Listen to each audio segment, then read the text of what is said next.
Here lies Richard Wagner, at peace, we hope, after having lived one of the most turbulent lives in the whole of the 19th century, and leaving behind 10 of the most memorable works in the whole of the history of opera. Of these works, pride of place must be given to the most massive, 4 operas in one, The Ring of the Nibelungen. In this tale told in music, Wagner sets out a vision of humanity and a view of the world that's without equal in Western culture. Its ideas may grapple with the meaning of existence, but its music gets you right here.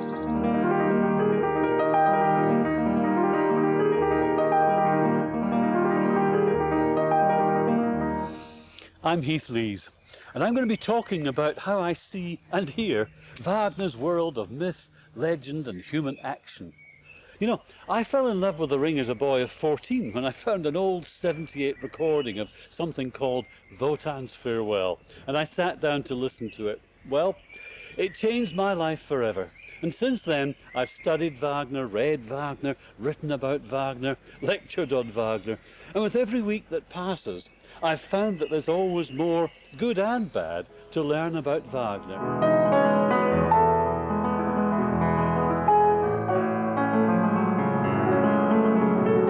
You and I are clearly both huge fans of Richard Wagner. Can you manage to be a full-time conductor and to do so much Wagner conducting and still stay a complete fan? Oh yes, I will have to go through many more performances of Wagner before I can say I've had enough. Because it grows on you, and every time you conduct you discover something different and you understand it more, and I think it's a lifetime project.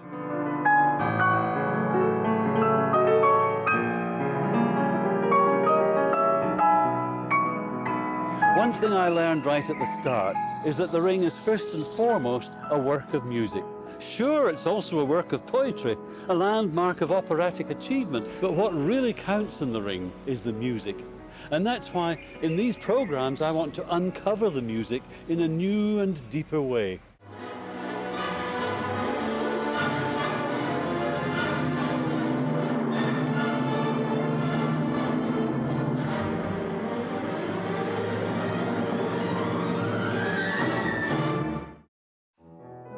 When Wagner started work in The Ring, he had no idea he was going to finish up in Bayreuth. He did know that he was going to write something quite different from the operas of the day. He hated those. Cheap commercial entertainment, he said. Paper-thin stories, sugary toe-tapping music that was there simply to let singers strut their stuff on stage. No, Wagner wanted music that would be a real embodiment of the drama. When the drama called for a heroine to be imprisoned in a ring of fire, he wanted the music to sound like leaping flames. And he wanted the chief firemaker to sing such a forbidding warning that it would fill everyone with fearful obedience.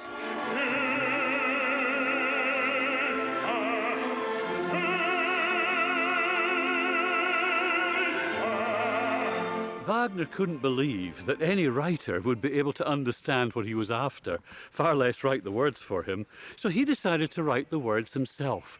That way he could keep the music in mind as he went along, getting the words on the page and keeping the musical seeds in his imagination. Of course, he could write his own stories too. He could use what he wanted to, and so for inspiration, he went back to what he thought were the most readily understandable stories of the lot, myths and legends.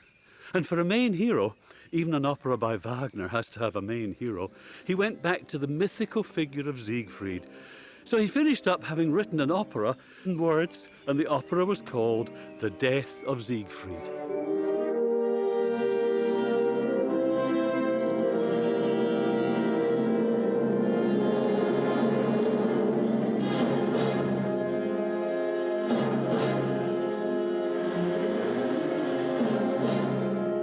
But of course, Wagner began to realize that you can't just produce a hero from nowhere and write an opera about his death. People need to know about his background, his character, his mission in life. So Wagner saw that he'd have to write a prior opera, a prequel if you like, based not on the death of his hero, but on his life. Great.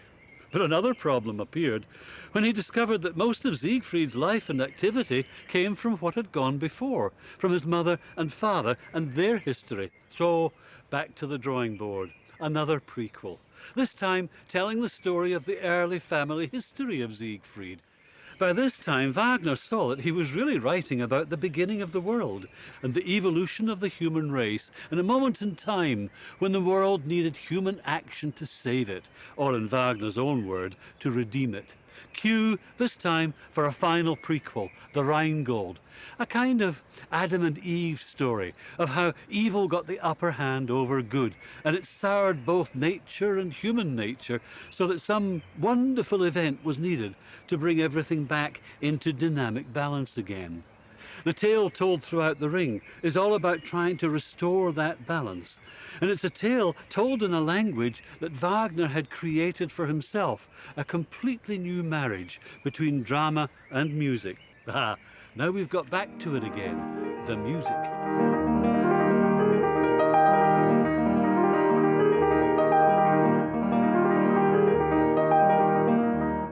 Having written his story from back to front, Wagner set himself to compose his music the right way round, from front to back.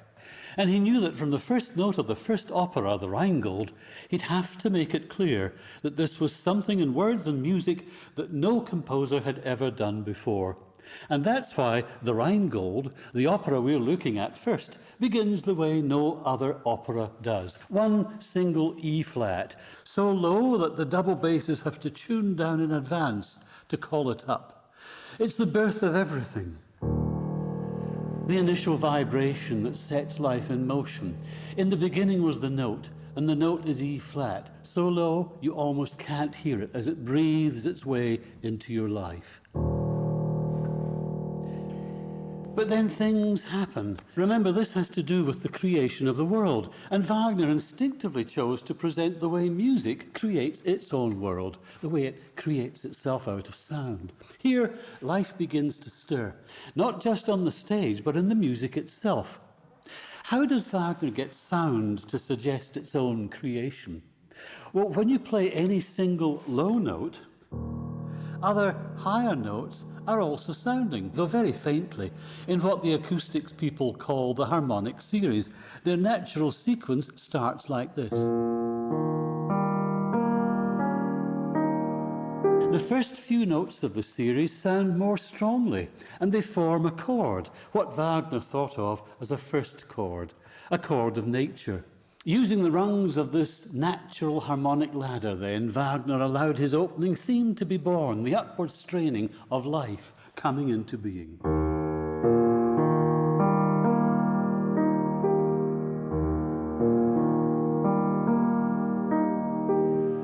Still holding on to the one bottom note of E flat, Wagner gently begins to fill in the gaps, so that the first note that gave birth to a three-note chord now begins to generate steps as well, and then it grows into a faster, water-like running version.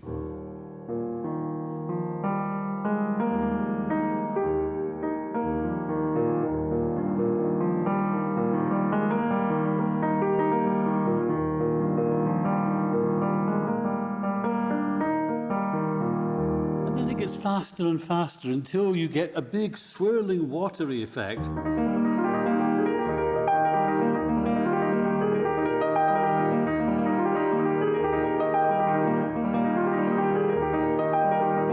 And from the swirling watery evolution, the Rhine maidens appear.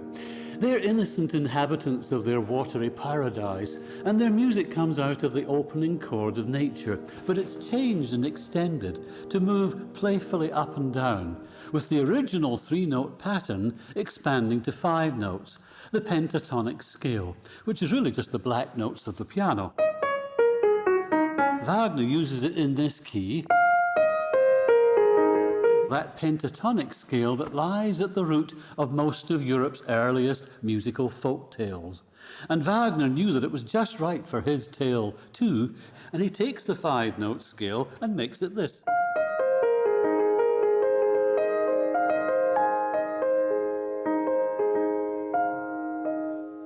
And the first Rhine maiden sings, and this is how it sounds.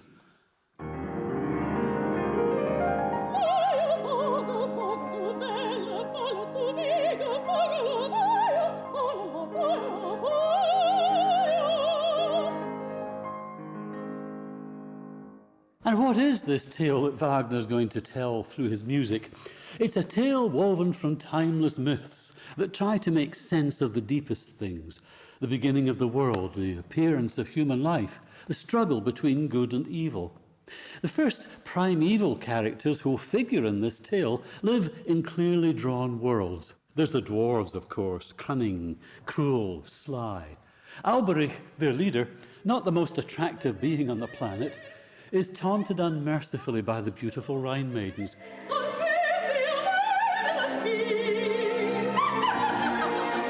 So furious does he become that he renounces love and steals their precious gold, which had first appeared with a splendid, glittering theme.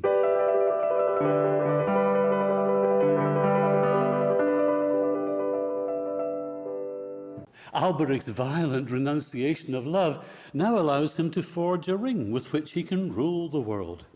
It draws out one of Wagner's great musical inspirations when Alberich first hears that he can turn his back on love and gain power instead.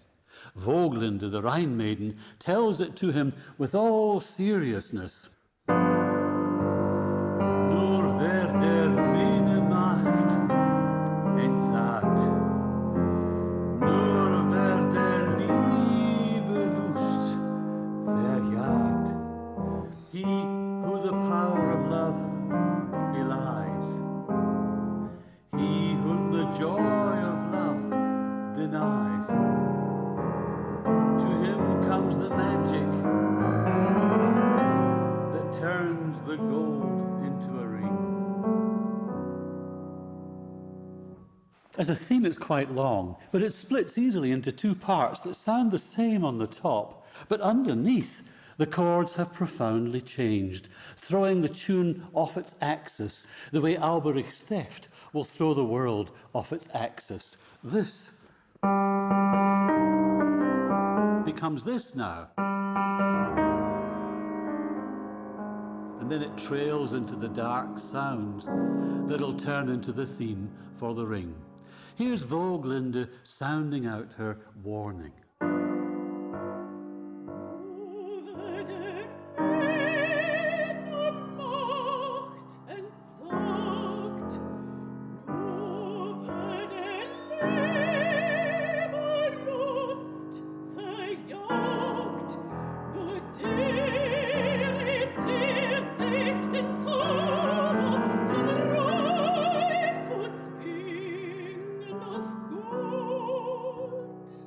Of course, the Rhine maidens don't believe for a minute that anyone would be crazy enough to refuse the power of love.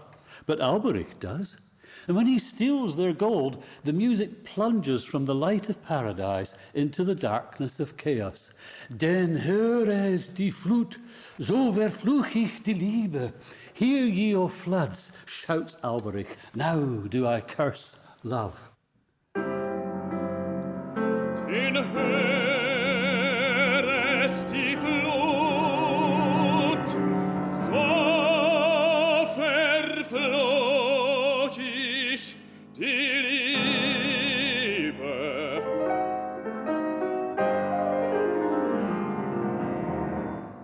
And off he goes down to the underworld to wield his new power over the rest of the dwarves. Peter, at the start of the ring, Alberich is told by the Rhine maidens that he has a choice between power and wealth on the one hand, or between that and love. Do you think that's the real message of the ring? One can see the gold as the Rhinegold as being unspoiled nature, but one can also see it as something else, because on the night before Wagner died, he went to the piano and he played the song of the Rhine maidens longing for their gold. And at the same time, he was talking about the nymph Undine, the being who longed for a soul, he said. So obviously he was associating in his own mind the need of the Rhine maidens with the need to acquire a soul in the form of the gold, or protect the gold. So the gold, in a sense, in its pristine state, represents that the soul, the spirit, the unsullied nature and world. In the same world as the dwarves, but a few floors above, are the giants. They're at a different stage of evolution to the dwarves. They have some flickering feelings and intelligence, but they're mostly brute force. As a bit of a joke, Wagner gives his giants lots of top-heavy, lumbering music that needs to plant its feet carefully to avoid toppling. The rhythm helps too, of course.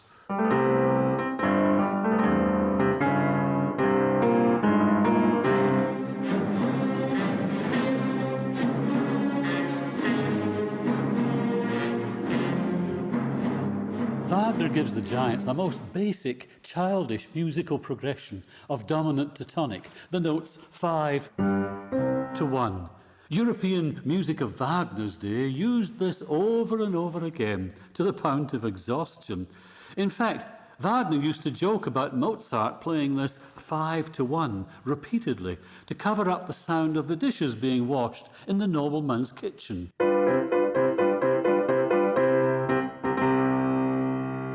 To begin with, these two chords are all the giants know. Wagner has brought them on as simpletons, and their music shows them trundling around continuously on their two big, unimaginative musical feet. When we first meet them, the giants are building Valhalla, a big fortified temple for Wotan, the leader of the gods. And in exchange, their reward will be Freya, goddess of beauty, the fairest of all the gods.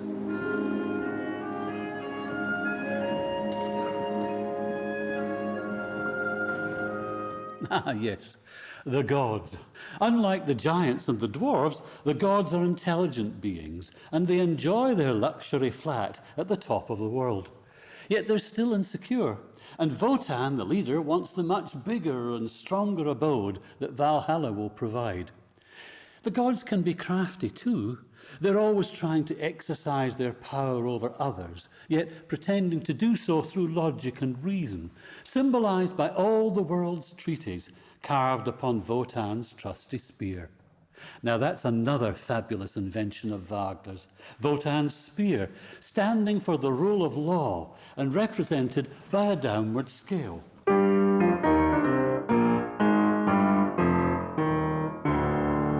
Scales were the basic framework of the music of Wagner's day, and so Wotan's music proudly lays down a scale, just as in real life he attempts to lay down the law.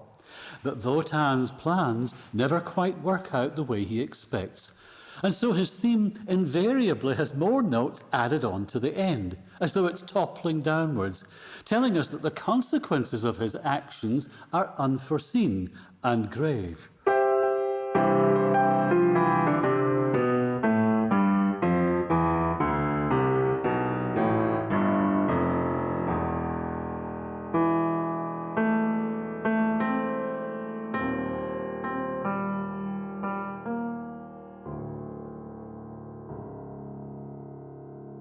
Wotan refuses to keep his bargain with the giants. Instead, he calls up his slippery, distant cousin, the demigod Loge, ruler of fire. To help Wotan buy off the giants, Loge tells of the fabulous wealth that Alberich is now storing up through his all-powerful ring. As soon as they hear of the ring, everyone wants it, especially Wotan, who vows to steal it and to pay off the giants with it. What a crime this will be from the so-called Lord of Contracts and Trust. What a fall from grace. Now we see why the orchestra accompanied Wotan with music that toppled right down into the blackest depths. Als du wilde, nicht durch Gewalt, Verträge schützt meine Speereschaft. Wotan and Loge go down into the land of the dwarves, all of them now enslaved by the Lord of the Ring, Alberich, and mining his gold without rest. Alberich is tricked into giving up the ring to Wotan, but he puts an almighty curse on it, so that whoever has it will die until it is returned to the Rhine. The theme of the curse, the musical sound for the curse, is always in loud, snarling brass instruments. First, the music rears up to strike, as it were. Then it sinks down, growling, waiting to strike again. Can you hear how close it is to the theme for the ring itself? You remember the ring theme?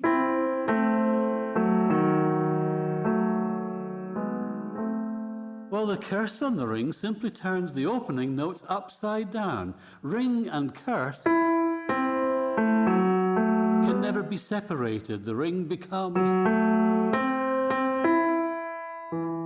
the notes of the same.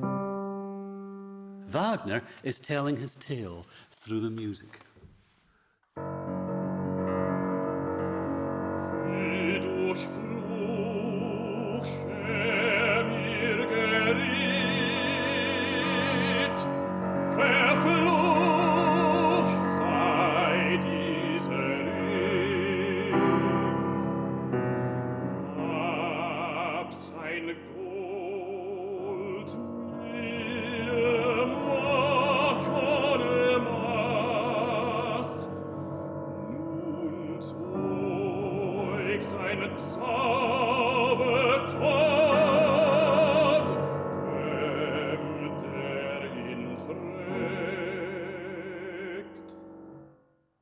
When he meets up with the giants again, Wotan has become so greedy for the ring that he refuses to give it up to them.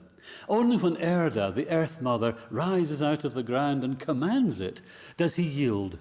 But now he's become aware of the enormity of his deeds, and he realizes he must find a way of redeeming himself, of righting the wrong that he's done. The rest of the gods ignore this. They line up behind him to form a loud, self-important procession into their great $1 million temple, Valhalla.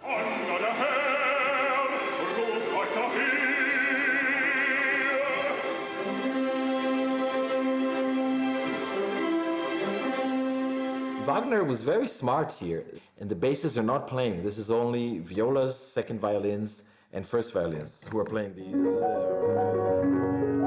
You ask them to play as loud as they can, and you ask the brass to play into the sound of the strings rather than above the sound of the strings. If Donner is a good singer and you leave some space for him, you can play very loudly in the low register and very loud in the high register. You will not cover him. You will cover a singer if you're playing his register, the instruments which are doubling him. If they will be loud, that will be a problem. So what you're saying is that Wagner almost allowed you to do this so that it would work? Absolutely.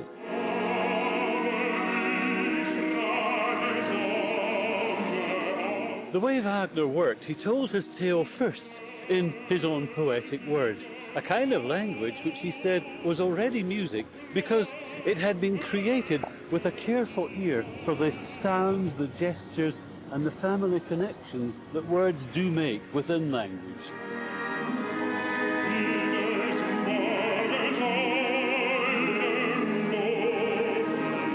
With an instinctive grasp of the music of his day and its super-developed orchestra, Wagner composed music that aimed to express all these gestures and connections through the mixture of its special sounds and through the vast network of associations that music could spread through its notes, themes, and rhythms. Single-handedly, Wagner developed his own way of bringing music and language together to tell his tale.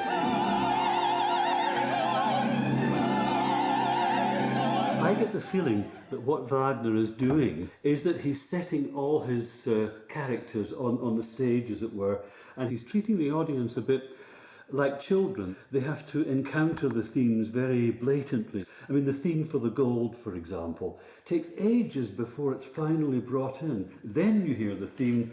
It's like a school almost. Yes, this is a good point, because the themes for me are not musical illustrations of psychological or dramatical situations on stage. For me, they're very important for the compositional structure, because as we know, Wagner did away with all sonata form, but he needed some kind of form to work with. And the form was to work with the motifs. They are the building blocks of this seemingly formless 16 hours of music. But it's not formless, because if you follow the motives and how they're being introduced and how they cooperate together, they are the form, they're structural. And maybe you're right, maybe the Rhinegold is sort of an exposition of the building blocks of the ring which follows.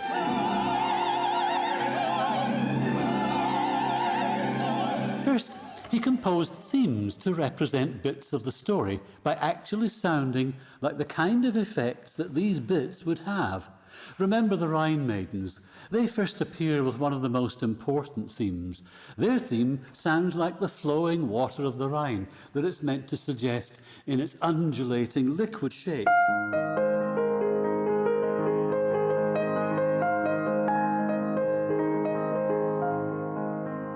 And what's more, it suggests a ring, because it's a circular theme, with its first two notes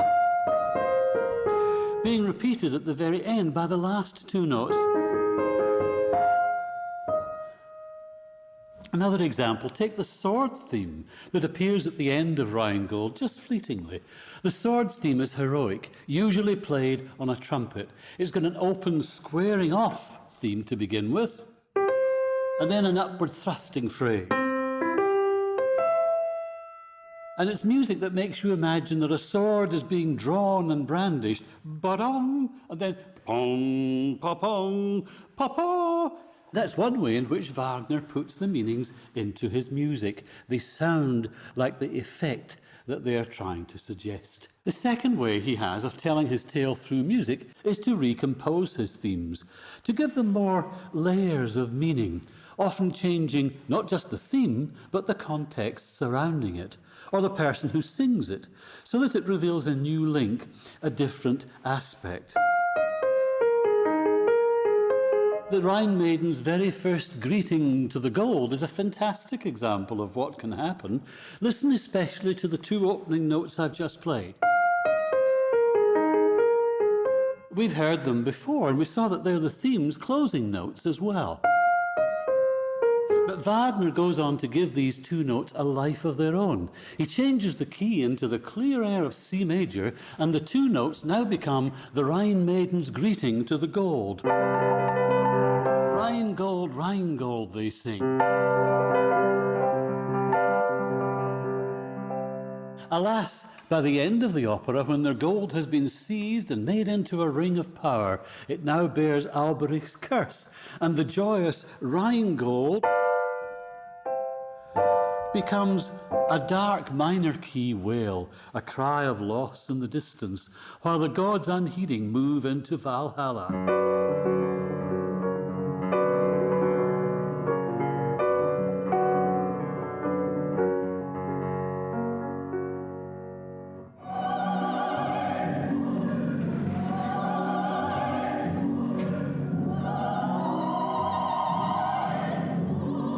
What happened when Albrecht stole the gold and renounced love was that he introduced all sorts of other ideas, the lust for power, but also the idea of the need to acquire wealth. He reflected, in a sense, what was happening in Europe at that time with the arrival of the factory system, the Industrial Revolution. Before that, people really operated on a cottage industry basis, and indeed this reflects, I think, some of the comments of Mima in Nibelungen, when he talks about what life was like for the Nibelungs making jewellery for their womenfolk. All of this is reflected in the ring, the dehumanising of the world with the introduction of the factory system, exploitation of women and children, the mines, the polluted cities, all of those things associated with it, which Wagner saw.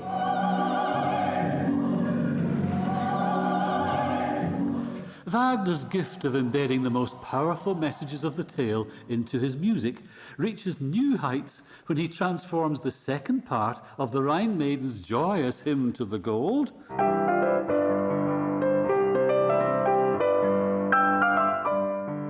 and this rhythm here, lovely, lilting, playful rhythm, becomes quite opposite, an aggressive rhythm of domination, sounded out with the help of 7 anvils in the orchestra pit.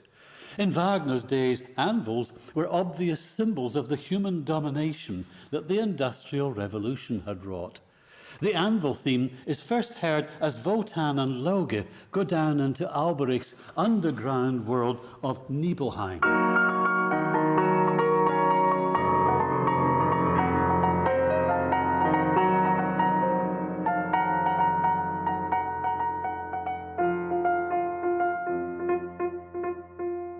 Just as the dwarves are cruelly mining the gold from the earth, so Wagner cruelly mines their theme from the Rhine Maiden's joy. This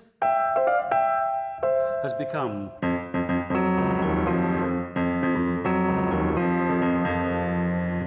perhaps the most marvelous example of a theme that becomes almost another character by being nudged into another setting is the theme for the ring, which stands for Alberich's lust for power. Now, Wotan, too, is in search of that power, but for him, it's symbolized by the great temple of Valhalla.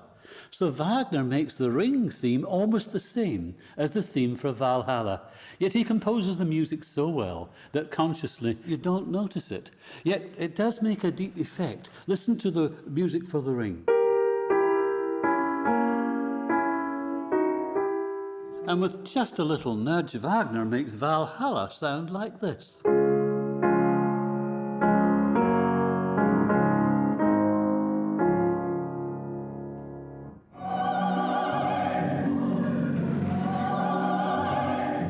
The ring is, in a way, the symbol of power. But you could say that the ring is in fact inert, because anybody who gets it really can't use it to any purpose. Alberich can't use it, it's stolen from him. Wotan has to give it up.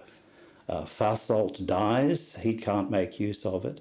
Brunhilde can't use it when she tries to rebuff Siegfried as Gunther. And in the end, Siegfried can't make use of it either. Fafnir the dragon just lies on it and he's killed, he doesn't use it.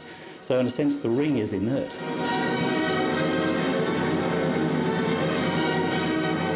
The third way in which Wagner has the music telling the tale is one where he breaks off a fragment of a theme and then grafts it like a cutting onto another plant to bring seemingly unrelated events together and so intensify the drama through the music. Let's get back to the Rhine Maiden's first hymn to the gold. Rhinegold, Rhinegold, they sing. Later, when they've lost their gold and it's being used to enslave and exploit, the childlike radiance of the chords from these notes gets a kind of cloak of thick, evil, sinister harmonies.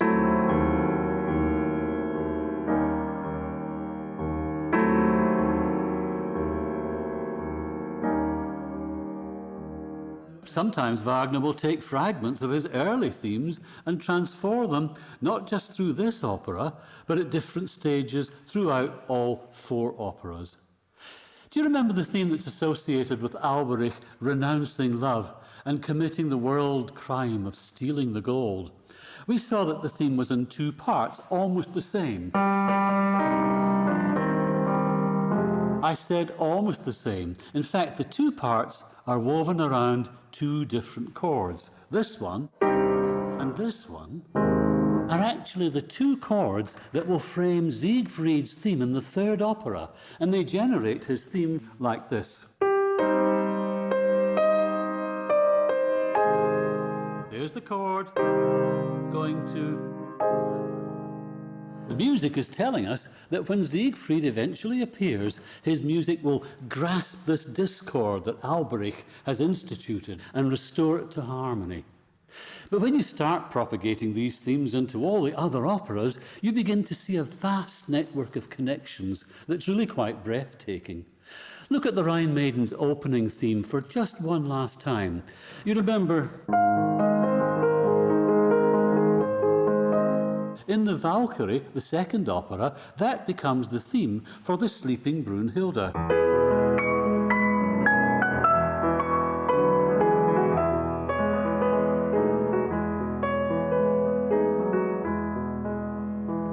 And in In the third opera, Siegfried, it appears in the Woodbird's song, showing the hero which way he should go to find Brunhilde. Hei, Siegfried, ich schlug nun den Schnee ins Weg. Jetzt wüsste ich noch das helligste Weib. Unwesen sie schläft, bei umbrennt ihren Saal, doch schwebt ihr der Brand, weht ihr der Brand. Brünnhilde wäre dann sein. In Twilight of the Gods, it returns when Siegfried remembers back over his life.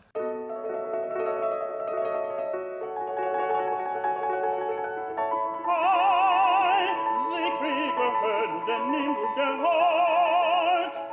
Oh, wenn ihn der hört jetzt. We could be here all week, digging into the archaeology of how Wagner tells his tale with his music. We've only scratched the surface of one of the operas, but it's a crucial one, because the Rhinegold is intended as a prelude. So it lays down all the basic musical threads of the whole rich texture of 4 complete operas, themselves threaded into one gigantic work. For me, Rhinegold is not an opera that stands by itself. I actually refuse to conduct Rhinegold as an opera and 6 times in a series, because it's like conducting Ariadne of Naxos and doing only the prologue and not doing the opera itself. It's phenomenal, which is when it is in the pre-evening to Valkyrie, which is what it was meant to be. And as an opera by itself, somehow I don't buy that it stands by itself.